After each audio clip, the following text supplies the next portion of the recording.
Internet ব্যবহার করতে গিয়ে আমরা বিভিন্ন সময় বিভিন্ন ফর্ম ফিল আপ করে থাকি এবং বিভিন্ন সাইটে দেখে থাকব যে বিভিন্ন প্রক্রিয়ার মাধ্যমে ফর্মের ভ্যালিডেশন করা হয়ে থাকে। অর্থাৎ ফর্মে যদি কোনো ফিল্ড ফাঁকা থাকে তাহলে লাল রঙে অ্যালার্ট শো করে। এটি হতে পারে জাভা স্ক্রিপ্টের মাধ্যমে কিংবা পিএইচপি ছাড়াও অন্যান্য বিভিন্ন মাধ্যমে। যেহেতু আমরা পিএইচপি গুরু অধ্যায়ে আছি, পিএইচপি নিয়ে আলোচনা করছি, এ কারণে আমরা একটি ফর্ম ভ্যালিডেশন সিস্টেম দেখব। শুরুতেই দেখে নিচ্ছি এর একটি উদাহরণ। আমরা এখন আছি yahoo.com এ। এখানে আমরা মেইলে ক্লিক করলে আমাদের সামনে সাইন ইন করার একটি প্রক্রিয়া চলে আসবে। এখানে আমরা যদি কোনো ফিল্ড ফাঁকা রাখি, সাপোজ আমরা শুধুমাত্র নাম লিখছি, মেইল অ্যাড্রেস, এ পর্যায়ে পাসওয়ার্ড ফিল্ডটি ফাঁকা আছে। আমরা যদি সাইন ইন বাটনে ক্লিক করি, লেখা প্রদর্শিত হচ্ছে প্লিজ এন্টার ইয়োর পাসওয়ার্ড। এ ধরনের একটি সিস্টেম যদি আমরা পিএইচপির মাধ্যমে তৈরি করতে চাই তাহলে অবশ্যই আমাদেরকে জানতে হবে ইফ কন্ডিশন।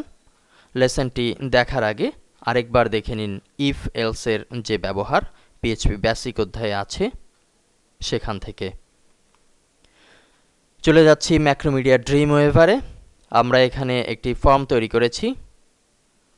ফাইলটির নাম রাখা হয়েছে form_validation.php।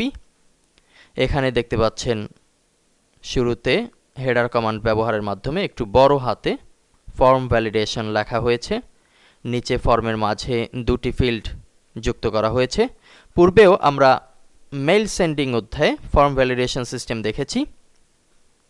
সেখানে যে বিষয়টি ছিল, পরবর্তী পেজে গিয়ে অ্যালার্ট প্রদর্শন করবে, নির্দিষ্ট লেখা প্রিভিউ হবে। আর এখন যেটি শিখব সেটি হচ্ছে যে পেজে আমি ফর্ম ফিল আপ করব ঠিক সে পেজেই অ্যালার্ট প্রদর্শন করবে। এটিই কিন্তু অত্যাধুনিক সিস্টেম। আমরা কিন্তু yahoo.com এ লগ ইন করতে গিয়ে এ ধরনের একটি অ্যালার্ট দেখতে পাচ্ছি। যেখানে ভুল হয়েছে সেখানেই অ্যালার্ট প্রদর্শন করছে। এটি করার জন্য আমরা এখানে ফর্ম রেডি করে নিয়েছি। নেইমের ঘরে নাম হিসেবে নিচের দিকে নেম লিখেছি, ইমেইলের ফিল্ডে নাম হিসেবে ইমেইল লেখা হয়েছে এবং সাবমিটের জন্য আমরা ছোট হাতের সাবমিট লিখে দিয়েছি। ফর্ম ভ্যালিডেশন লেখার নিচে ডিজাইন মোডে থাকাকালীন আমরা পিএইচপির একটি সাইন দেখতে পাচ্ছি, অর্থাৎ পিএইচপি কোডিং এখানে ব্যবহার করা হয়েছে সেটি বোঝা যাচ্ছে। আমরা কোডে ফিরে যাচ্ছি। এখানে দেখতে পাচ্ছি শুরুতে হেডার কমান্ড ব্যবহার করে ফর্ম ভ্যালিডেশন লেখা হয়েছিল, তারপরে আছে পিএইচপি কোডের শুরু। এখানে লিখেছি শুরুতে তিনটি ভ্যারিয়েবল। প্রথমটি হচ্ছে variable submit, variable underscore post, third ব্র্যাকেটের শুরু শেষ এবং সিঙ্গেল ইনভার্টেড কমার মাঝে সাবমিট ছোট হাতে। যেহেতু আমরা সাবমিট এর নামকরণ ছোট হাতে করেছিলাম। পুরো বিষয়টি অনেকটা আগের মতোই। আগে যে বিষয়টি ভিন্ন একটি পেজে ছিল, ভিন্ন একটি ফাইলে ছিল, সেটি একই পেজে ইনক্লুড করা হয়েছে। পূর্বে আমরা ফর্ম অ্যাকশনে যেমনি প্রসেস ফাইলের নাম লিখে দিতাম, এখানে ফাইল নেম হিসেবে একই থাকবে। অর্থাৎ আমরা এই মুহূর্তে যে ফাইলে আছি form_validation.php। সেকেন্ডে আছে variable name, variable underscore post, third ব্র্যাকেটের শুরু শেষ এবং সিঙ্গেল ইনভার্টেড কমার মাঝে ছোট হাতের নেম, যে বানানটি আমরা নেম ফিল্ডের জন্য নির্ধারণ করেছিলাম। সবশেষে তৃতীয় variable, variable email, variable underscore post, third ব্র্যাকেটের শুরু শেষ এবং সিঙ্গেল ইনভার্টেড কমার মাঝে ইমেইল। এরপরে আমরা একটি কন্ডিশন ব্যবহার করেছি ইফ। যদি ফার্স্ট ব্র্যাকেটের শুরু শেষ ভ্যারিয়েবল সাবমিট, উপরে যে ভ্যারিয়েবল আছে, যদি সাবমিট করা হয়, অর্থাৎ বোঝাতে চাচ্ছি যদি সাবমিট বাটনে ক্লিক করা হয় তাহলে কি করবে, কি প্রদর্শন করবে? একটি কন্ডিশনের ভেতরে আরও একটি কন্ডিশন জুড়ে দিয়েছি। ইফ, যদি ভ্যারিয়েবল নেম এবং এটি হচ্ছে অ্যান্ড চিহ্ন, ডাবল অ্যান্ড চিহ্ন কিবোর্ড থেকে প্রেস করতে হবে, ভ্যারিয়েবল ইমেইল, এই দুটি ফিল্ড যদি ফাঁকা না থাকে কিংবা যদি এর মান পাওয়া যায়, যে কোনো লেখা পাওয়া যায়, তাহলে ইকো। আমরা HTML কোড ব্যবহার করেছি, ফন্ট কালার ব্লু, সাইজ হচ্ছে 4। ইকো করবে যেখানে অ্যালার্ট প্রদর্শন করবে ইনপুট ডাটা ইজ ওকে। আবারও বলছি, যদি ভ্যারিয়েবল নেম এবং ভ্যারিয়েবল ইমেইলের মান পাওয়া যায় তাহলে প্রদর্শন করবে ইনপুট ডাটা ইজ ওকে।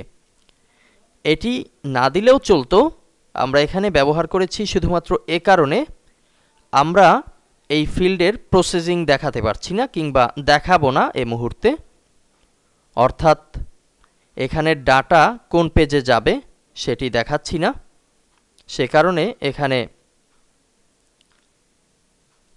এই অ্যালার্টটি লেখা হয়েছে। কিংবা আমরা চাইলে লিখে দিতে পারি ডাটা সাকসেসফুলি আপলোডেড বা এর কাছাকাছি কোনো সেন্টেন্স। এলস,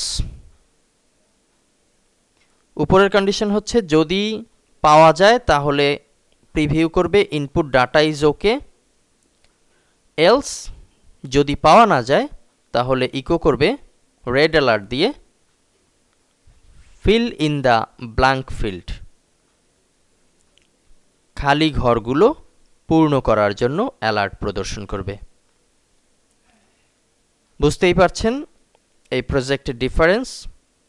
পূর্বেও আমরা ভ্যালিডেশন সিস্টেম শিখেছি, সেটি ছিল ভিন্ন একটি পেজে গিয়ে অ্যালার্ট প্রদর্শন করবে, আর এটি হচ্ছে যে পেজে ফর্ম আছে সে পেজেই অ্যালার্ট প্রদর্শন করবে। আমরা যদি ডিজাইন মোডে গিয়ে একটু লক্ষ্য করি অ্যালার্টটি কোথায় আসবে, ফর্ম ভ্যালিডেশন লেখা আছে, একেবারেই নিচে আছে ফর্ম এবং তার মাঝে অর্থাৎ ফিল্ড যেখানে শুরু তার উপরে অ্যালার্ট প্রদর্শন করবে। যদি ফিল্ড দুটির মান পাওয়া যায় তাহলে বলবে ঠিক আছে ওকে, আর যদি না পাওয়া যায় তাহলে লাল রঙে লেখা প্রদর্শন করবে feel in the blank field. যেহেতু ফাইলটি সেভ করা হয়েছে আমরা এখন চলে যাচ্ছি ব্রাউজারে। লোকাল হোস্ট থেকে /php_guru এখানে আমরা রিলোড করছি এবং খোঁজ করছি ফর্ম ভ্যালিডেশন ডট পিএইচপি নামের ফাইল। ক্লিক করছি, আমাদের সামনে ফর্ম ভ্যালিডেশন ফাইলটি চলে এসছে। এখন আমরা টেস্ট করব। শুরুতে আমার নাম লিখছি নেমের ঘরে, আল আমিন, ইমেইল ব্ল্যাঙ্ক রাখছি, সাবমিট বাটনে ক্লিক করছি। একই পেজে লাল রঙে লেখা প্রদর্শিত হচ্ছে feel in the blank field. আমরা এখানে ভিন্ন কোনো মেসেজ যেটি আমাদের দরকার সেটি চাইলে ব্যবহার করতে পারবো। আবার যদি দুটি ফিল্ডই পূর্ণ করে দেই, সাপোজ আল আমিন কিংবা নেক্সট বরিশাল @yahoo.com, সাবমিট। এবার নীল অক্ষরে প্রদর্শিত হচ্ছে ইনপুট ডাটা ইজ ওকে, কিংবা পূর্বেই বলেছি লিখে দিতে পারি your data is successfully uploaded. আবার যদি আমরা ইমেইলের ঘর বসিয়ে নেইমের ঘর ফাঁকা রাখি এবং সাবমিট বাটনে ক্লিক করি তাহলে দেখতে পাচ্ছি একই বিষয়, fill in the blank field. আশা করি লেসনটি আপনাদের ভালো লেগেছে। পরবর্তীতে আপনারা নিজেরা প্র্যাকটিস করবেন। পাশাপাশি যতগুলো লেসন দেয়া হয়েছে তার সবগুলোর সোর্স ফাইল আপনাদের সিডির সোর্স ফোল্ডারে দেয়া হয়েছে, সেখান থেকে প্র্যাকটিস করবেন, সফল হবেন ইনশাআল্লাহ। ধন্যবাদ।